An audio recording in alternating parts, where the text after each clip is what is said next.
Hello friends, आप सभी का स्वागत है हमारे YouTube channel my study class में। दोस्तों, आज केंद्रीय बजट 2022-23 वित्तीय वर्ष जो है यहाँ पे पेश कर दिया गया है, जिससे संबंधित जितने भी आईएमपी प्रश्न बनते हैं वो हम आप लोगों के लिए यहाँ पे लाए हैं। तो चलिए साथियों, वीडियो की शुरुआत करते हैं। आपसे एक रिक्वेस्ट है, अगर आप नए हो तो चैनल को सब्सक्राइब जरूर कीजिएगा, ताकि आपको हमारी जितने भी वीडियो हम डालते हैं तो उसका नोटिफिकेशन आपको बराबर मिलते रहेगा। वीडियो पसंद आया तो साथियों लाइक जरूर कर देना और वीडियो को जो है ज़्यादा से ज़्यादा शेयर जरूर कर देना, ताकि बाकी लोग भी इसका लाभ उठा पाए। तो चलिए साथियों, वीडियो की आज शुरुआत करते हैं। तो चलिए यहाँ पे शुरुआत करते हैं पहले प्रश्न से। तो पहला प्रश्न है, वर्ष 2022-23 के लिए केंद्रीय बजट को लोकसभा में किसने प्रस्तुत किया? ऑप्शन में है नरेंद्र मोदी, निर्मला सीतारमण, ओम बिरला, इनमें से कोई नहीं। तो इस प्रश्न का सही आंसर है वो है निर्मला सीतारमण। चलिए अगला प्रश्न देखते हैं।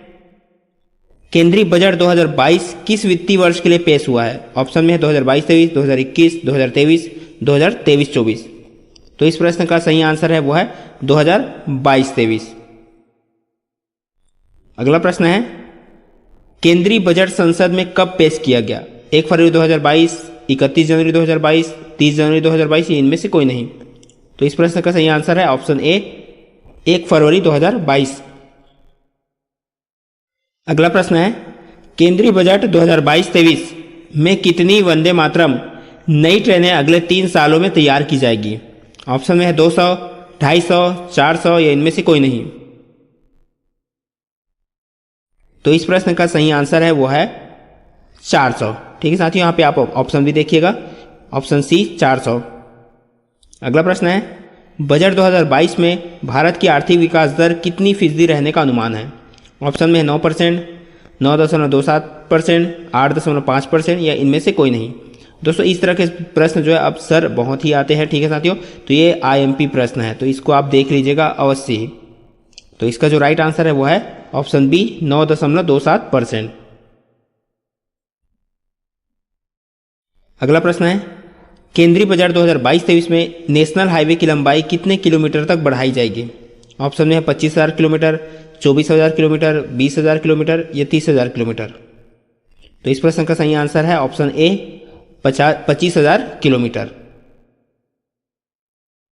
अगला प्रश्न है, केंद्रीय बजट 2022-23 में कितने लाख युवाओं के लिए नौकरी के लिए अवसर प्रदान किए जाएंगे? कितने लाख युवाओं के नौकरी के लिए अवसर तैयार किए जाएंगे? 50 लाख, 60 लाख, 70 लाख, 40 लाख। तो इस प्रश्न का सही आंसर है वो है ऑप्शन बी, 60 लाख। ठीक साथियों, ऑप्शन बी में है 60 लाख। अगला प्रश्न है, केंद्रीय बजट 2022-23 में पीएम आवास योजना के तहत कितने लाख मकान बनाए जाएंगे? ऑप्शन में है 40 लाख, 50 लाख, 70 लाख, 80 लाख। तो कितने लाख? यहाँ पे 80 लाख मकान बनाए जाएंगे। अगला प्रश्न है, केंद्रीय बजट के अनुसार पीएम आवास योजना के तहत मकान बनाने के लिए कितने हजार करोड़ रुपए का फंड रखा गया है? ऑप्शन में है 45,000 करोड़, 46,000 करोड़, 47,000 करोड़, 48,000 करोड़।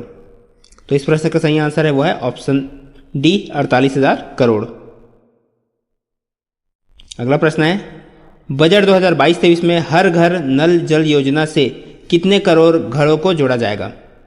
ऑप्शन में है 5.2 करोड़, 5.5 करोड़, 5.3 करोड़, 6 करोड़। तो इस प्रश्न का सही आंसर है वो है 5.5 करोड़। अगला प्रश्न है, बजट 2022 में पूर्वोत्तर भारत के विकास के लिए कौन सी नई योजना लॉन्च की जाएगी? ऑप्शन में है पीएम पूर्वोत्तर विकास योजना, पीएम पूर्व विकास योजना, पीएम विकास योजना, इनमें से कोई नहीं। तो इस प्रश्न का सही आंसर है वो है पीएम पूर्वोत्तर विकास योजना। अगला प्रश्न है, बजट 2022-23 में विदेश जाने वालों के लिए कौन सा पासपोर्ट जारी किए जाएंगे? ऑप्शन में e passport, paper passport, digital passport, इनमें से कोई नहीं। तो इस प्रश्न का सही आंसर है ई पासपोर्ट।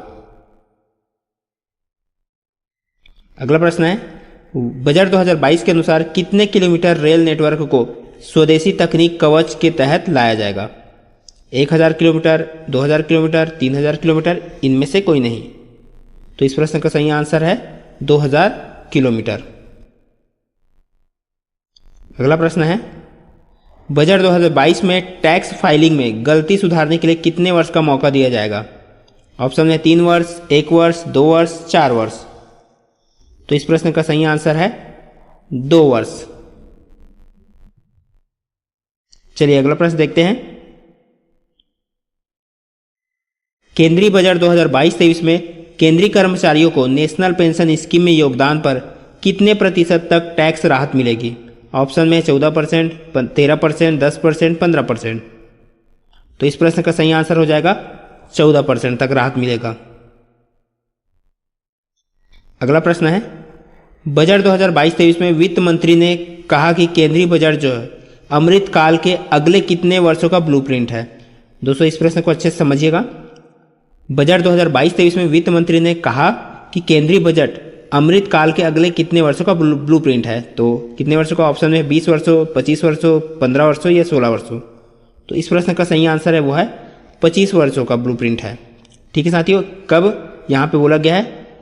अगले, यहाँ पे अगले कितने वर्षों का ब्लूप्रिंट है? तो अगले 25 वर्षों का ब्लूप्रिंट है। अब ये ऐसा क्यों कहा गया है? तो यहाँ पे देख सकते हैं, थोड़ा सा यहाँ पे डिटेल देखते हैं।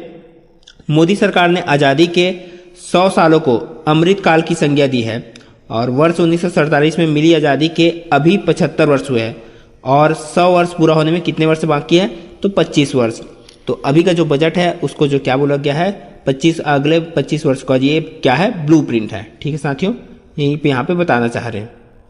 अगला प्रश्न है, बजट 2022 में कारपोरेट सरचार्ज 12% से घटाकर कितना प्रतिशत किया जाएगा? ऑप्शन में 9%, 8%, 7%, 10%।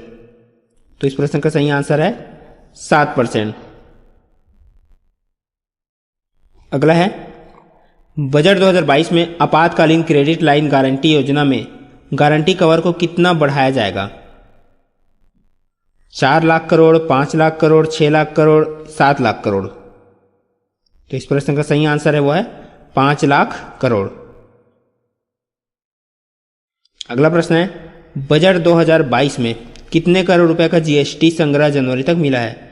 ठीक साथियों, यहाँ पे 2022 है। ऑप्शन में है 1,39,900 करोड़, 1,41,900 करोड़, 1,40,986 करोड़ या 2 लाख करोड़। तो इस प्रश्न का सही आंसर है वो है 1,40,986 करोड़। वर्ष 2022 में जो है ये बजट 2022 है। ठीक है साथियों, तो जीएसटी का संग्रह कितना हुआ है जनवरी तक? तो 1,40,986 करोड़। अगला प्रश्न देखते हैं, बजट 2022-23 में सौर क्षमता के लिए कितने करोड़ रुपए का अतिरिक्त आवंटन किया गया है?